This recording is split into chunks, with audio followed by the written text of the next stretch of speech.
ಬೆಂಗಳೂರಿನ ಫ್ರೀಡಂ ಪಾರ್ಕ್ನಲ್ಲಿ ಬಿಬಿಎಂಪಿ ನೌಕರರು ಪ್ರತಿಭಟನೆಯನ್ನು ನಡೆಸ್ತಾ ಇದ್ದಾರೆ. 10ಕ್ಕೂ ಹೆಚ್ಚು ಬೇಡಿಕೆ ಈಡೇರಿಕೆಗಾಗಿ ಈ ಹೋರಾಟ ನಡೀತಾ ಇರುವಂಥದ್ದು.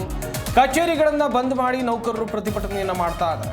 10 ಮಹಾನಗರ ಪಾಲಿಕೆ ನೌಕರರು ಹೋರಾಟವನ್ನು ಮಾಡ್ತಾ ಇದ್ದಾರೆ ಎನ್ನುವಂಥದ್ದು ಗೊತ್ತಾಗ್ತಾ ಇದೆ.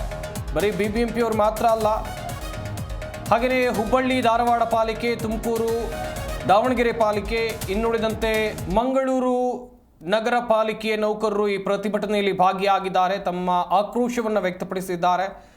ಬೆಂಗಳೂರಿನ ಫ್ರೀಡಂ ಪಾರ್ಕ್ನಲ್ಲಿ ನಡೀತಾ ಇರುವಂಥ ಹೋರಾಟದ ದೃಶ್ಯಾವಳಿಗಳನ್ನು ನೀವು ಇಲ್ಲಿ ನೋಡ್ತಾ ಇದ್ದೀರಾ. ವಿವಿಧ ಬೇಡಿಕೆಗಳನ್ನು ಸರ್ಕಾರದ ಮುಂದಿಟ್ಟಿದ್ದಾರೆ. ಸಾಕಷ್ಟು ಸಂಖ್ಯೆಯಲ್ಲಿ ಜನ ಜಮಾಯಿಸಿದ್ದಾರೆ. ರಾಜ್ಯದ ಬೇರೆ ಬೇರೆ ನಗರಗಳ ಪಾಲಿಕೆಯ ನೌಕರರು ನಡೆಸ್ತಾ ಇರುವಂಥ ಪ್ರತಿಭಟನೆ. ಬಿಬಿಎಂಪಿಯ ನೌಕರರು ಇದ್ದಾರೆ, ಮಂಗಳೂರು ಪಾಲಿಕೆ ನೌಕರರು ಇದ್ದಾರೆ, ದಾವಣಗೆರೆ ಪಾಲಿಕೆ ನೌಕರರು ಇದ್ದಾರೆ, ತುಮಕೂರಿನವರು ಇದ್ದಾರೆ.